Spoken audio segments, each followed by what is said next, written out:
Now in 1988, they changed their protocol for the way they do drilling, gas drilling. And I want you to know that since 1988, there's been around 13,000 gas wells have been drilled. I know at least over 10,000. Almost all of them, the majority of them, have been fracked. We have done both horizontal and vertical drilling, and they have been fracked. The majority of them have been fracked.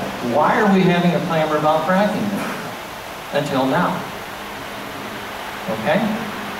And let's go one step further. I'll get into it when we get into the aquifers. But I'm going to fly through these because I'm sure you don't want to know about everything about all the geologic placement. Those rectangles and squares represent all the sweet spots in the ore. And that's the one we're interested in, the Marcellus Shale. But you have to know that the Marcellus Shale here is not considered the sweet spot, but we're close enough to it. The deepest part of the Marcellus Shale is in Pennsylvania, in the southern tier near Binghamton. And when we get up around this area, right around Unadilla, the Marcellus Shale is right around 3,000 feet. It's down that deep. The gas companies will not drill for gas when the shale comes up above 2,000 feet. So we're good all the way up past Oneonta, up past that area. But that's why they will not drill for the Marcellus up around the Cherry Valley area.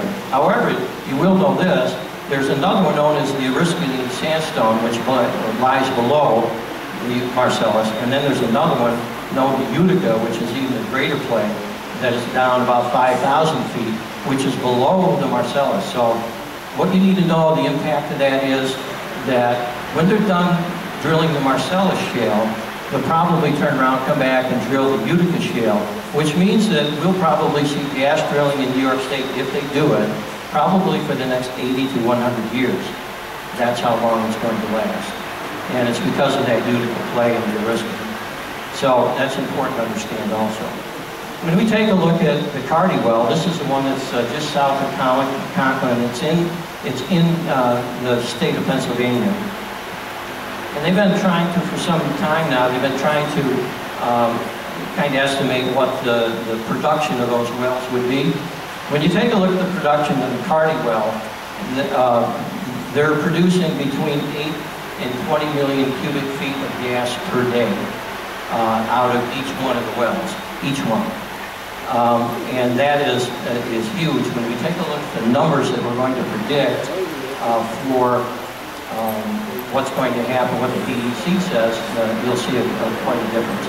But that Carty well is, if it was north of here, we'd be making some big money. I know a lot of you have probably seen this, but for those of you who haven't, we're going to take a look at a typical well.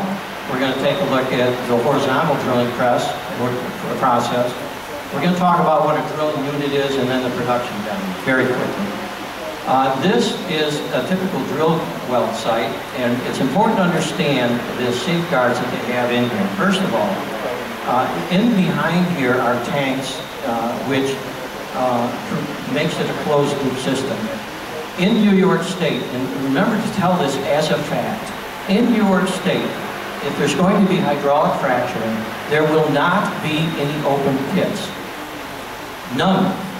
I told them that at the Unatego meeting, they didn't believe me, but it is true, it's a fact. There will not be any open pits like there are in Pennsylvania.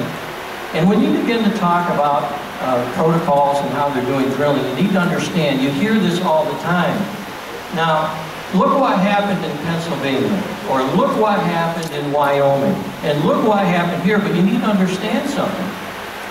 Those states are following the protocols that we're doing in New York State. Last year, Pennsylvania finally changed their protocols for the drilling to mirror what we're doing in New York.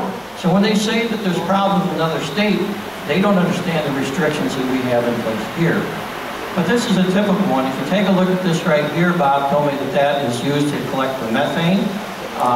You'll see this is the drilling rig.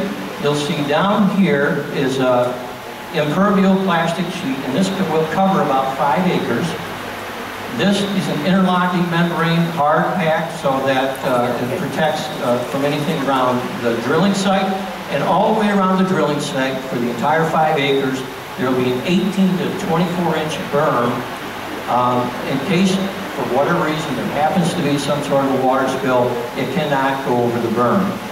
So you can see very easily, very quickly, that we have a tremendous amount of safeguards in place to make sure that we have no contamination. And they follow that religiously. Okay.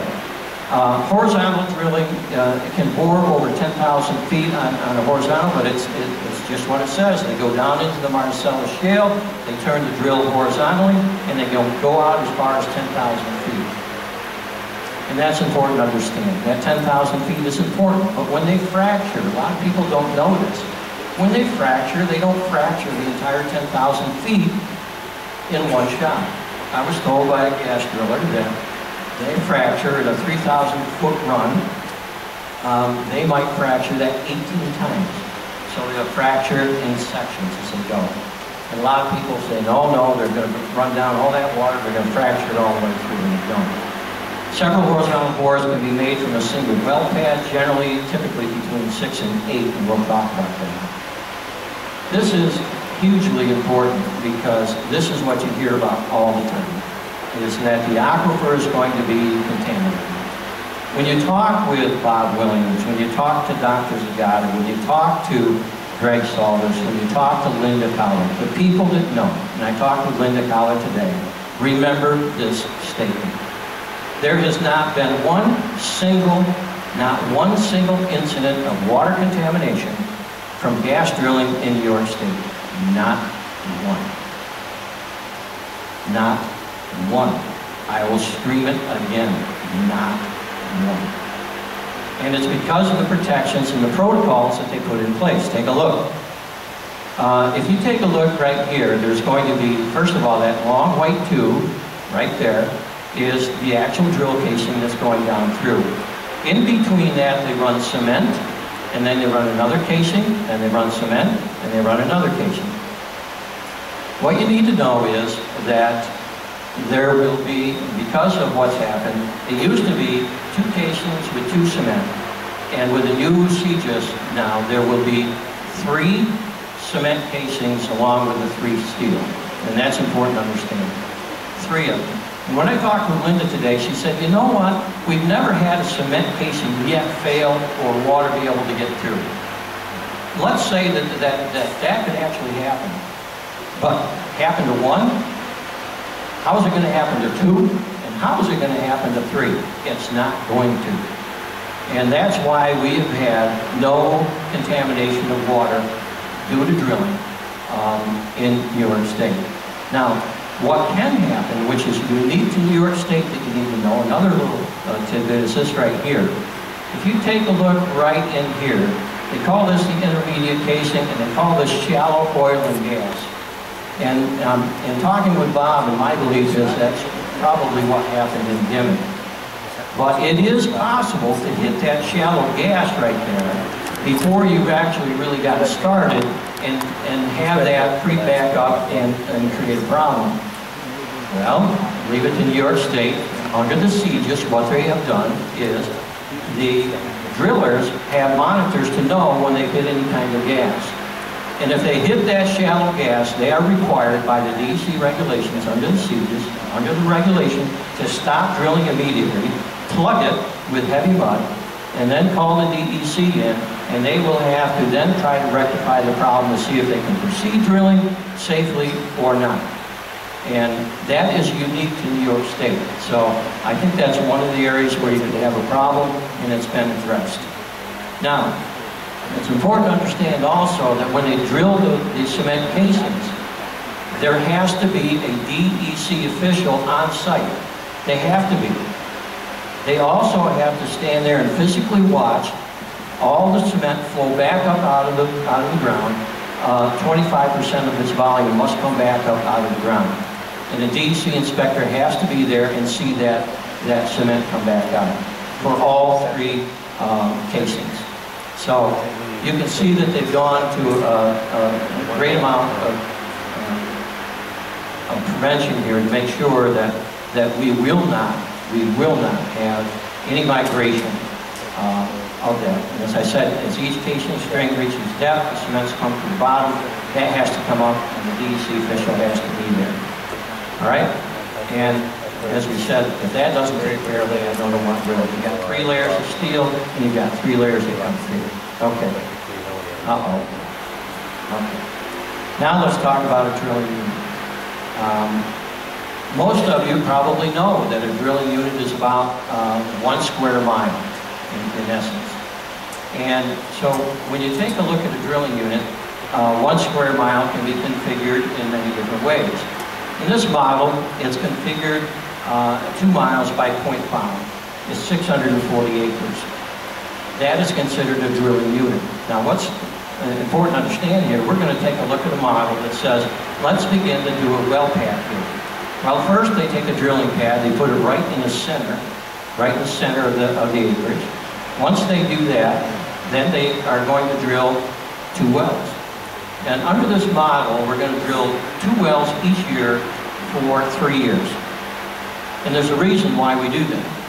And that is because, again, another new regulation of the procedures is going to be that once they start drilling the well, they have 3 years to complete it.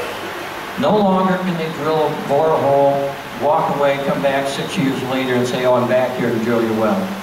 So that's another protection that was put into place. So year 1, we're going to put in 2 wells under this model. Year 2, we're going to put in 2 more wells. So now we have 4. And then year 3, we're going to put in 2 more. So after 3 years, we're going to have 6 wells under this model. Now understand, they can literally do this probably in a couple of months. But under this model, we want to make sure that you understand 3 years is as far as they can go. Now, the JLC, in their wisdom, is making recommendations to extend that. And if you think about it, it makes a lot of sense. Number 1, they have the technology that can do it. But 2, you're going to have half the surface disturbance, and it's going to save tons of money and save a lot of problems down the road. So they're recommending put the drilling pad under 1 by 2, put it in the middle, extend down, so now you can have anywhere from 12 to 16 wells on 1 pad. And the benefits are really quite important. As I said, you're going to have 1 pad 2, you only have 1 gathering line, only 1 access road, and you're going to save a lot of disruption.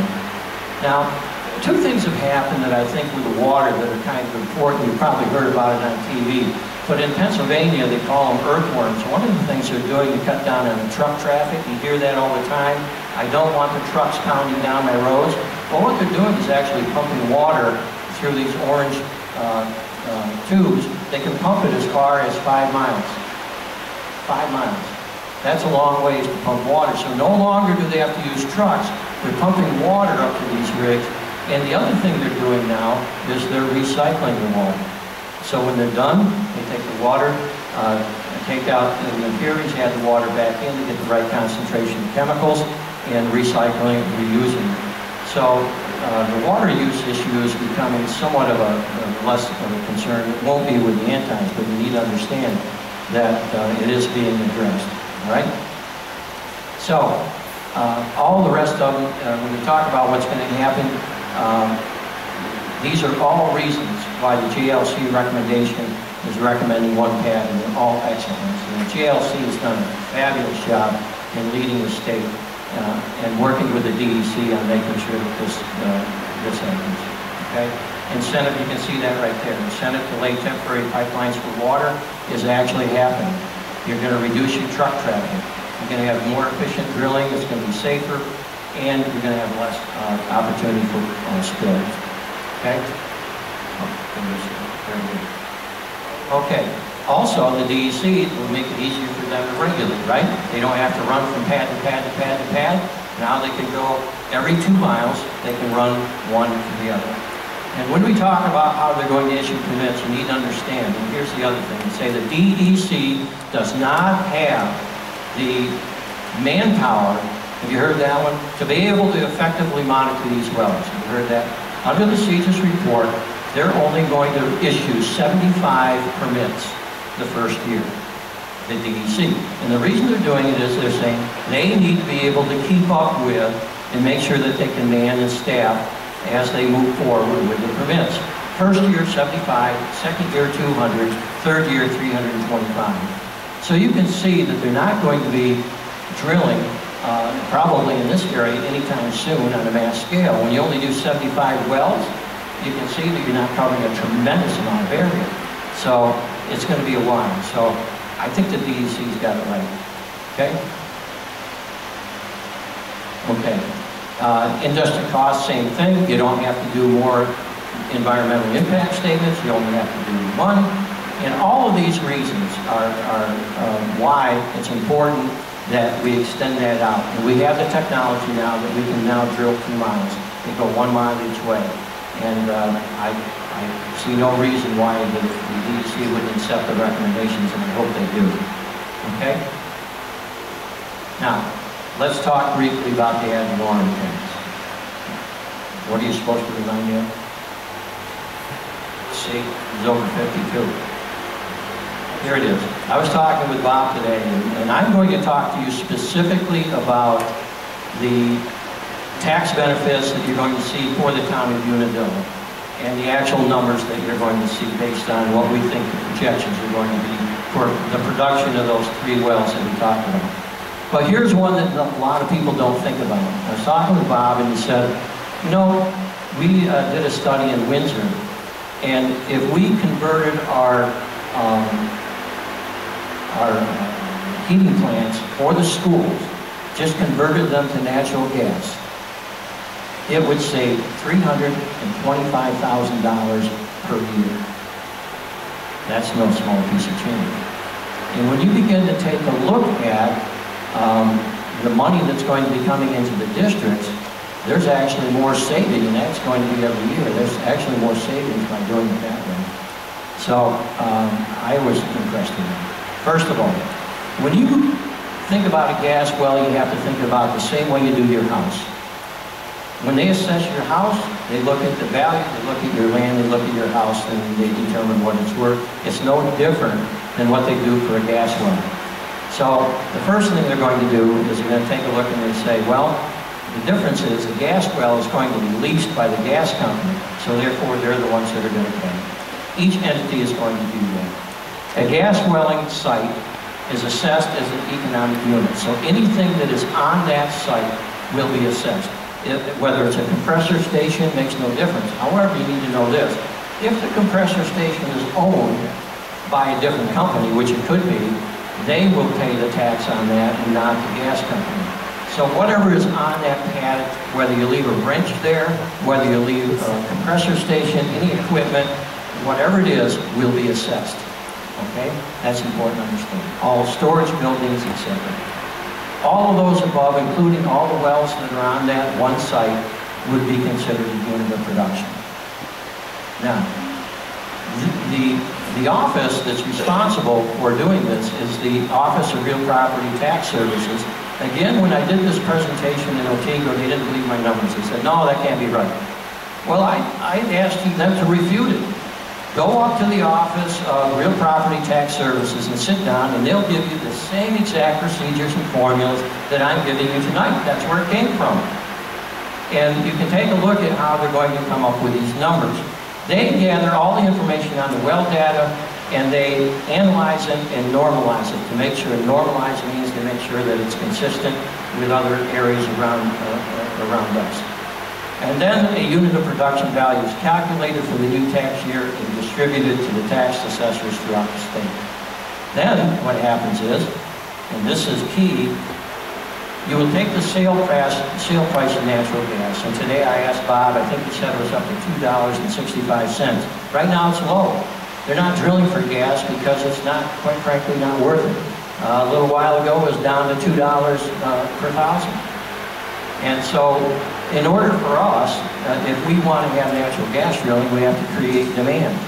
And that's going to come from schools converting their plants over. It comes from trucks converting to natural gas. And when that begins to happen, and the demand begins to happen, you'll see the sale price of that.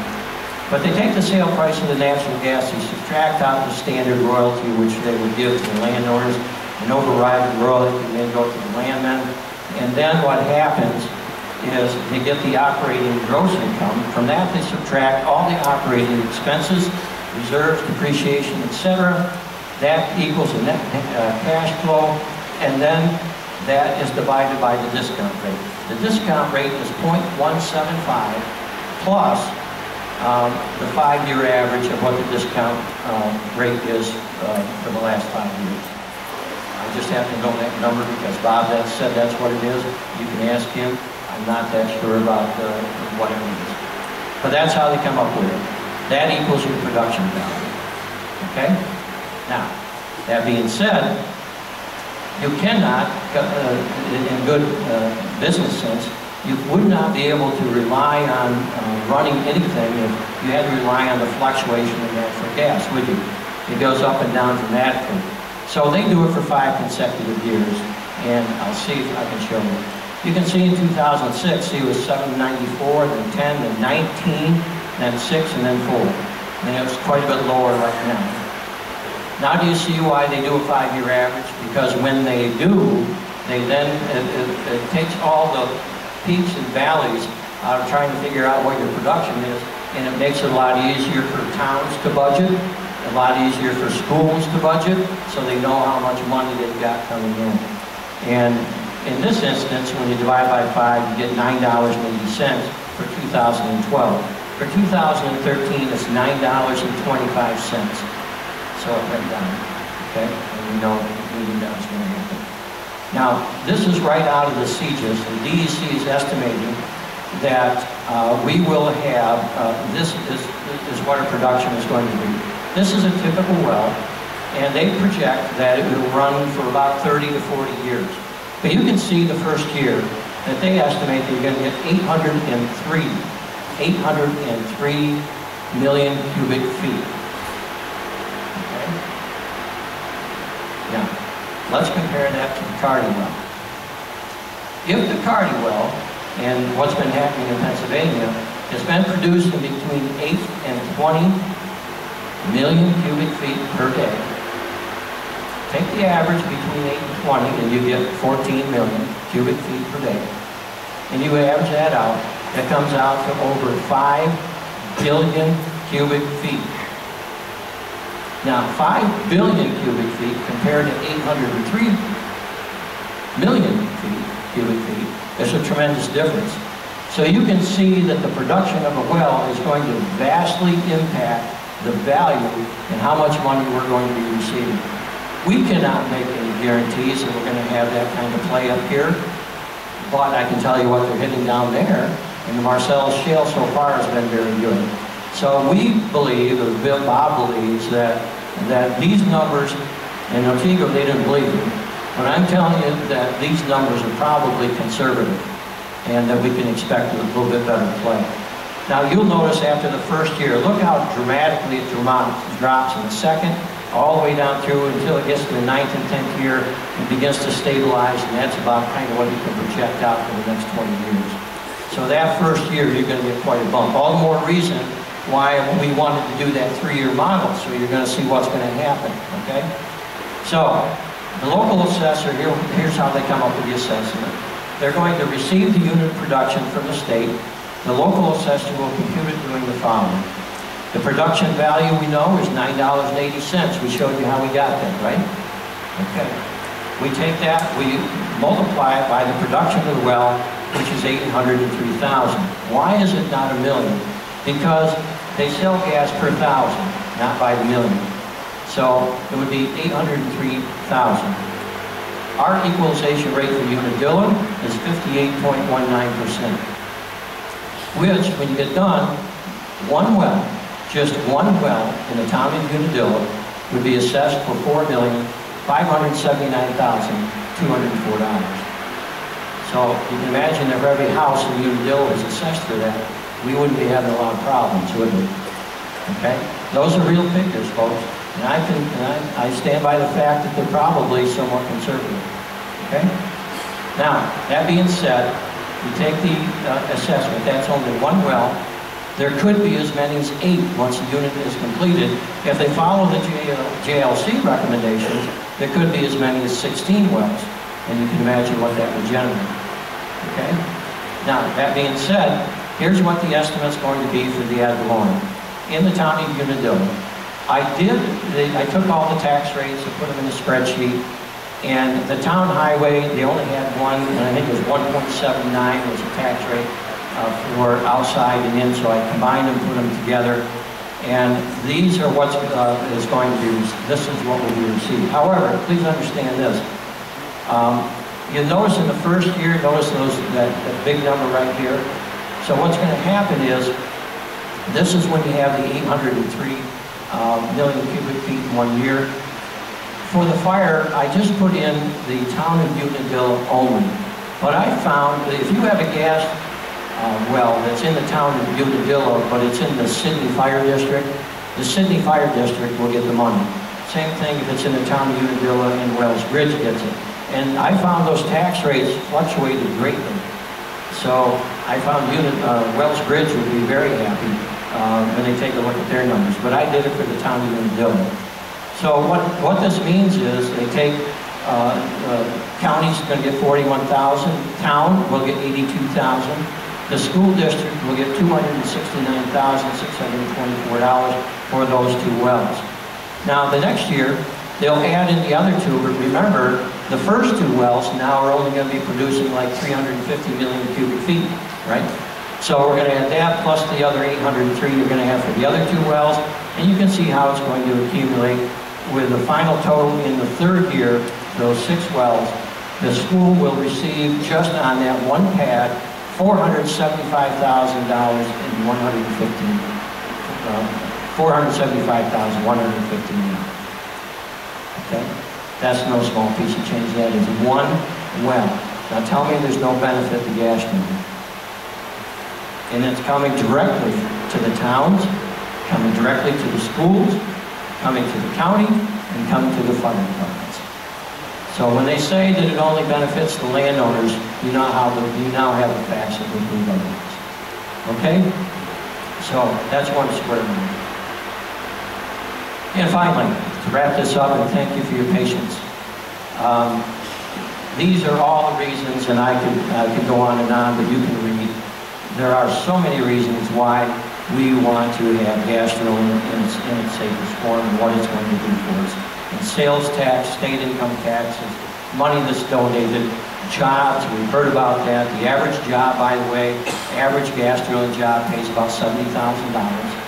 And I don't know many jobs around here that pay that, so I think maybe I'll come out of retirement.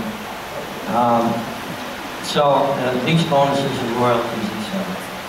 And with that in mind, I want to thank the GLC for putting this together, and I want to thank you for your patience, and I want you to understand that we really need to begin to refute all the hysteria that we hear with facts. And hopefully you picked up a few tonight and be able to answer. And without taking any questions, and without further ado, you've been waiting here to hear this man. I've heard Dr. Zagata many speak before. He's an outstanding speaker, and I'm sure you're going to enjoy it. Dr. Zagata.